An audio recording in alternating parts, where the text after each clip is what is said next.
Right now, Governor Kemp is asking ICE to train more than 1,000 state officers for immigration enforcement functions. We're going to connect with a local Latino group who's finding issues with the governor's plans. Also, we'll take a deep dive into Fulton County's plan to bring displaced federal employees into its workforce.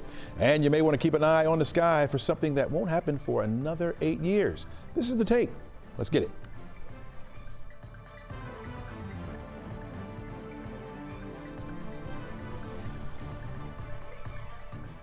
Hello and welcome. I'm Chesley McNeil, and this is The Take, where we go above and beyond the headlines and look at the why and how stories are impacting you and your community. We invite the experts in to give their take and expertise, and we also try to have a little bit of fun as well. This week, Governor Brian Kemp asks Immigration and Customs Enforcement, or ICE, to train officers with the Georgia Department of Public Safety. That's 1,100 officers with the State Patrol and Capitol Police, also Highway Safety, to learn how to identify and detain people who are in the country illegally. In his statement, Governor Kemp said, quote, "This is another common sense measure on top of those I've already put into place since I've been in office to enable hardworking law enforcement to assist and identify and apprehending legal aliens who pose a risk to public safety." The plan has been met with opposition, saying this would empower local law enforcement agencies to use heavy-handed and biased methods without repercussions. Here to talk more about it is Kyle Gomez-Lineweber, who is the Public Policy and Advocacy for Galileo and Galileo Impact Fund. Kyle, welcome to the show. Thank you for having me. All right, Kyle, first of all, talk to me about your thoughts on the governor's plan. Yeah, we have a number of concerns with the plan. The Galileo Impact Fund has a long-standing history of opposing 287G partnerships because of the impact we feel that it has on our community, from racial profiling to also making our community members feel less safe and less likely to contact law enforcement when they're being victimized, when they're experiencing crime. And then there's another, this announcement from the governor's office opens or creates a number of questions. Typically, 287G agreements are partnerships between, the federal government and the local governments or local entities that operate jails. The Department of Public Safety doesn't, to our awareness, operate or is responsible for the administration of any jails. So, where's DPS? Where are they going to bring undocumented or people that they believe to be undocumented? Of course, in the first Trump administration, we saw more than 600 U.S. citizens placed in ICE detainers through 287G agreements. And then finally, there's the financial piece. Government, local governments, state governments have to actually use and spend local tax dollars to participate in 287G agreements.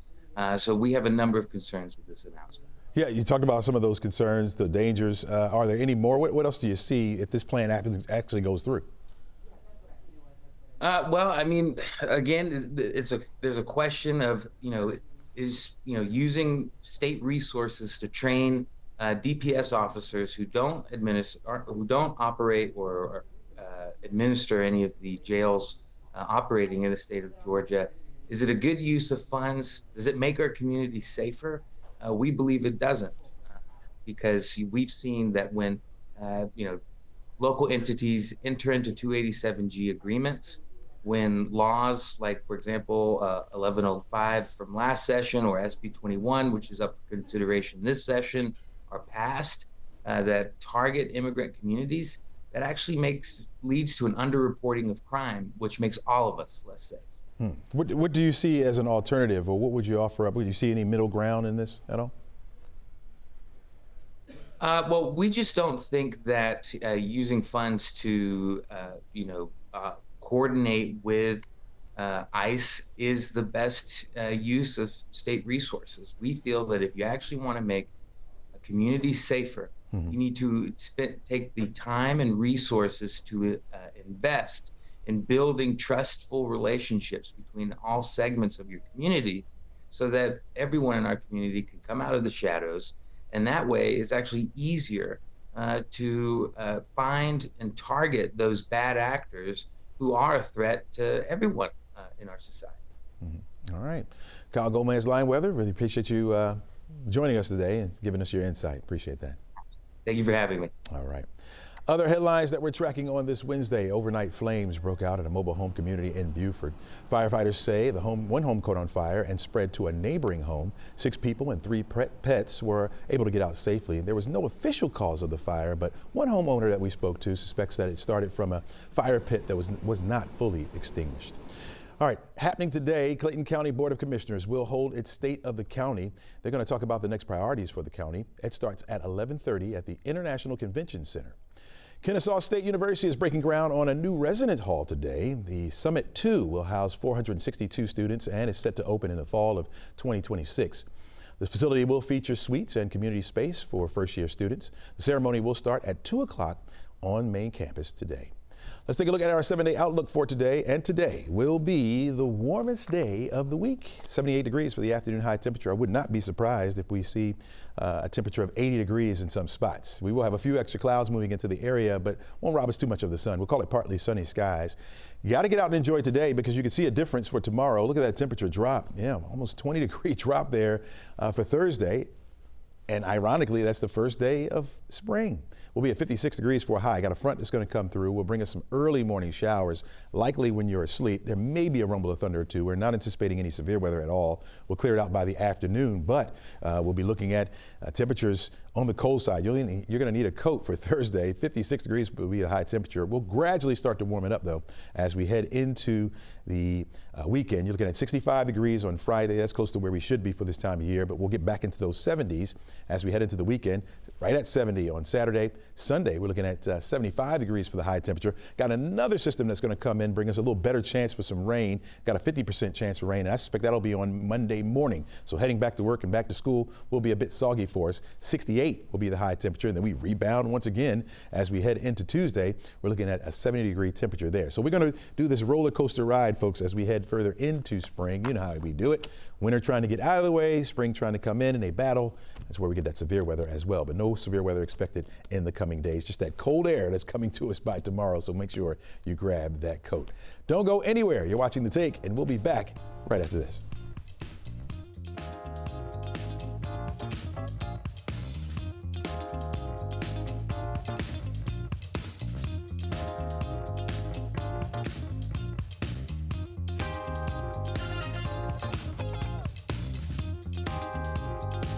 All right, welcome back to the show. President Trump speaking out about what he calls a very good and productive call with Russian President Vladimir Putin and their agreement to an immediate ceasefire on energy assets in Ukraine. Joining us now is NBC Washington correspondent Alice Barr, who's been covering politics for years now. Alice, we talked about this yesterday, and the president says this was a good call, but what other sorts of details can you tell us about it? Yeah, so he said that they spoke for nearly 2 hours and that it was, productive conversation. He said that they have a very good relationship, President Trump says that he does, with Russian President Putin. I thought it was interesting that President Trump, in an interview with Fox News, described one comment from Vladimir Putin saying that Putin actually said to me, quote, "If you're my friend, I'd hate to see you as my enemy." It's a little bit interesting, maybe some of what the tone was like. But President Putin in that call agreed to stop attacking energy infrastructure targets in Ukraine for 30 days in what the White House is calling a first step toward the full ceasefire that Ukraine already agreed to. Now, the Kremlin has said it has a key condition that foreign military aid and intelligence to Ukraine be cut off. That would be a non-starter for Ukraine, and it's something that President Trump says he did not actually discuss with President Putin. We have heard from Ukrainian President Volodymyr Zelensky that he supports any proposal toward a good faith, lasting peace agreement for his country, but that he needs more information and does not trust Putin. And he has just said recently, within the past hour or so, that he is going to speak today with President Trump. That's something that he said is very important to move forward from here. So does that mean Ukraine may play a role in this, what's taking place here? Yeah, I mean, certainly President Zelensky has been clear that his country will not accept an agreement that he and his people are not at the table for.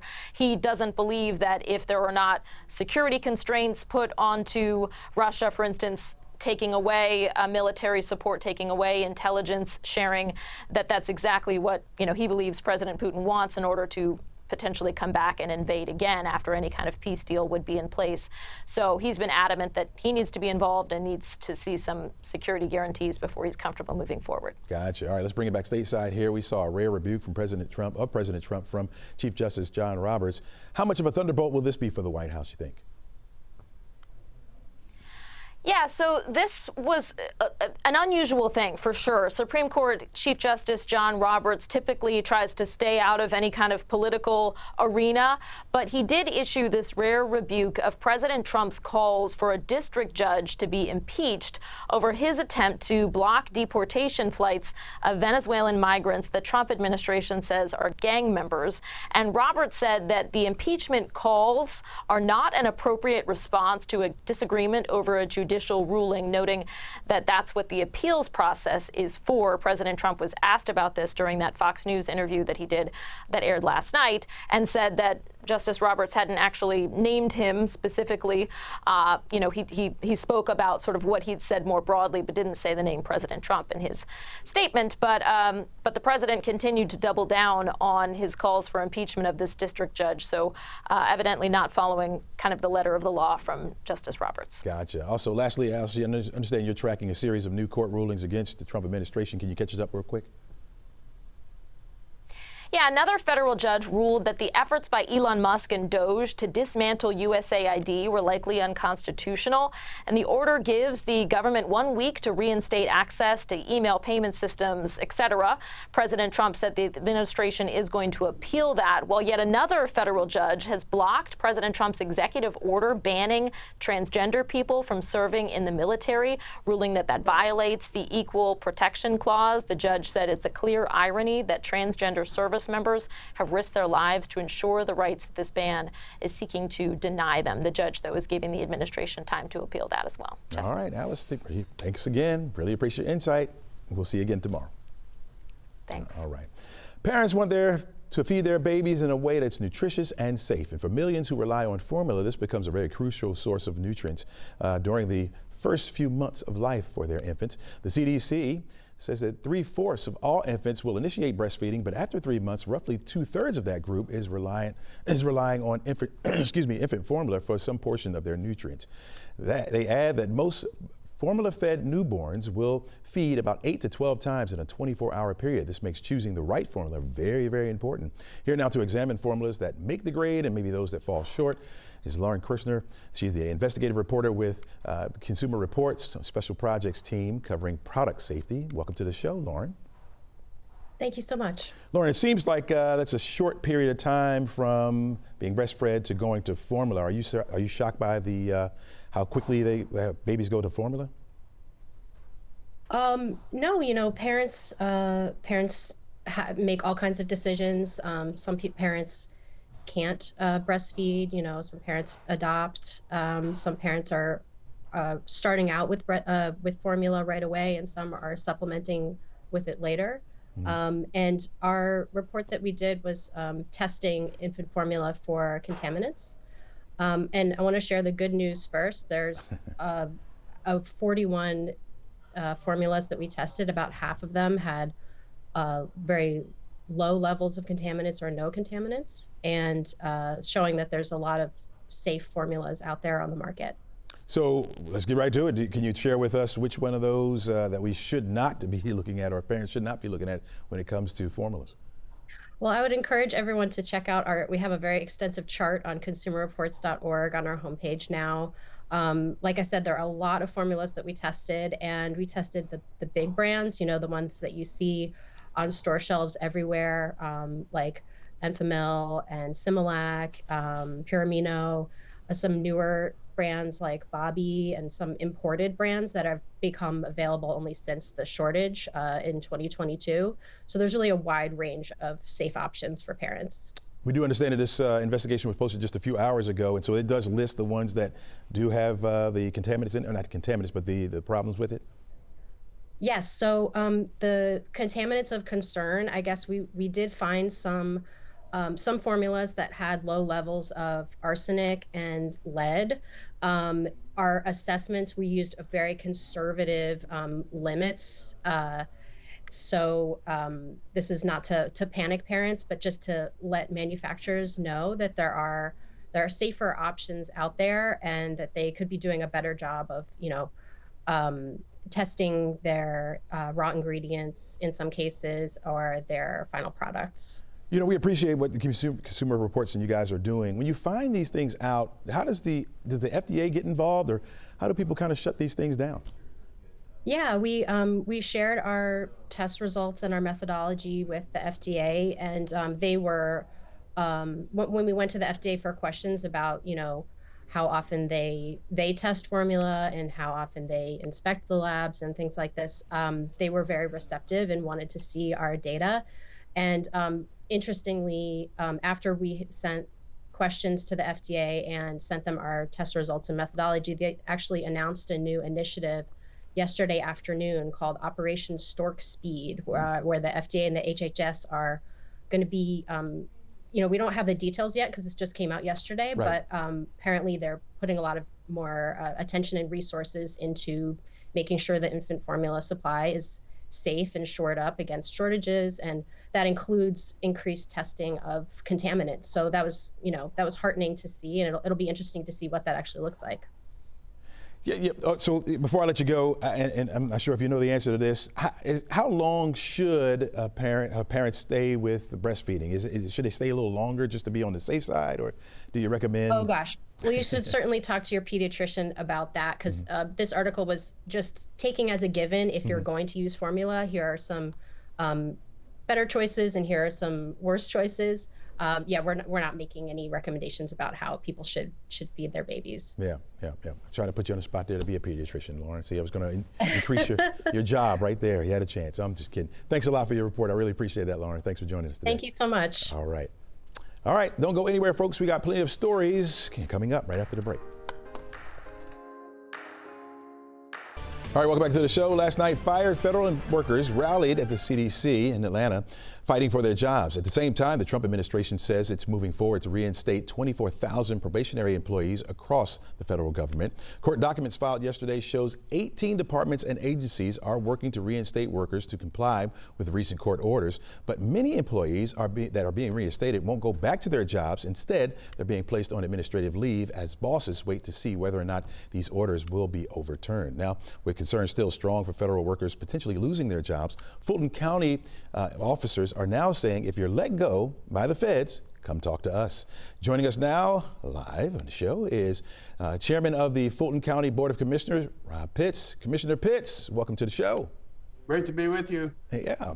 Give us what's backing you guys trying to bring in more of these federal workers that lost their jobs?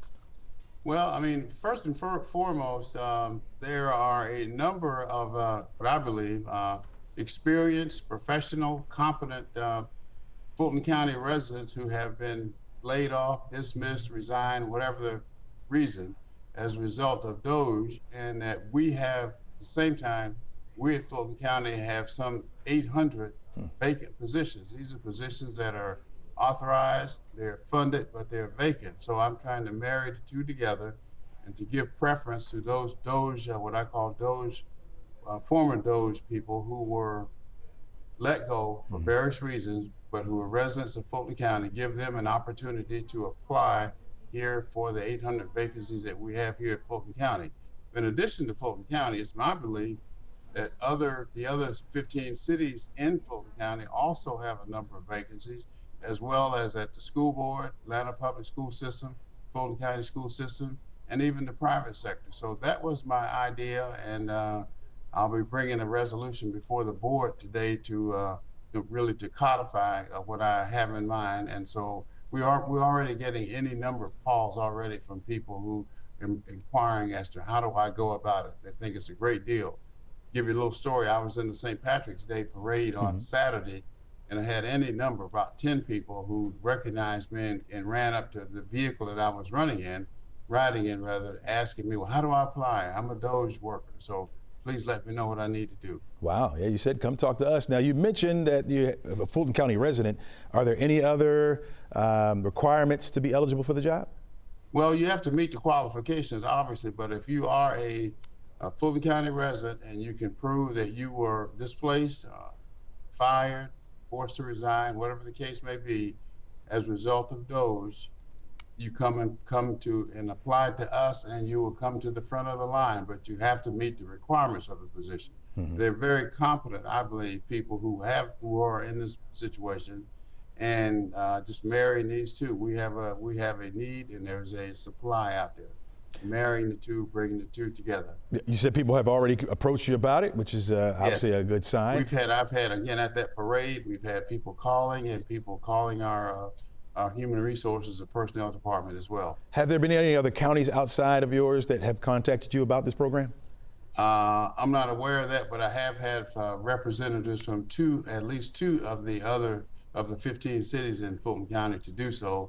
In fact, one said, why don't we have a job fair specifically designed for the Doge, what I call Doge workers. Oh, okay, if this goes through, how long will you offer the option? Well, as long as it takes, as long as we have vacancies, as long as what's happening in Washington continues, because there will always be a need for qualified, competent people, professional people, and it's my belief that there are a plethora of those folk who are so-called Doge workers. So, yeah, I'm sure that after this, a lot of people will be contacting you as well. So, again, you said this has to be approved first and then it will go through. Is that what you're saying? Pardon me? You said it has to be approved first and then it will go through, or? You said, what did you say, approved? You said you were going before, you had to go before. Oh, no, I have what's called a resolution today to go before the board, to ask the board to vote for it in favor of it, and I anticipate that it will pass. Okay. That will simply give specific instruction to our Human Resources Director, Personnel Department to proceed. They already have the program set up. Gotcha. And so, yeah, it'll be ready to go, and then people can start applying for jobs. Very good. Commissioner Pitts, really appreciate you joining us on the show today and giving us your insight. Thank you. Anytime. All right. Take care. Another smooth dressed guy right there. Hey, I'll be back with my final take right after this. You're watching The Take on 11 Live Plus. Well, let's take a look at our forecast once again. We're looking at 78 degrees for the afternoon high temperature today. Very, very warm on the outside. Yeah, close to 80 degrees. You got to enjoy it because tomorrow we'll go down to 56 for a high temperature. You need to grab your coat for your Thursday. And Thursday, by the way, is the first day of spring, which comes in at 5:01 a.m. So much of spring, the day will be on the cold side. We're going to rebound as we head into the weekend. 65, close to where we should be for this time of the year on Friday. Saturday and Sunday, we get back into the 70s. Our next best chance for rain doesn't come until Monday. Good 50% chance for those rain showers as another system will move into the area, but we rebound nicely once again Tuesday. Looking at temperatures getting back into the 70s once again. So we'll continue on this roller coaster until spring fully comes in.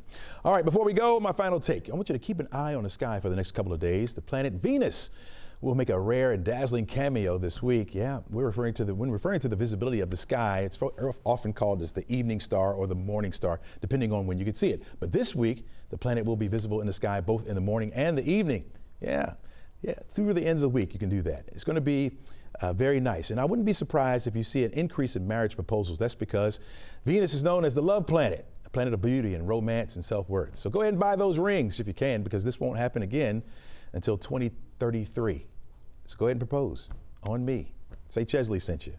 And stay together. We'll see you again tomorrow.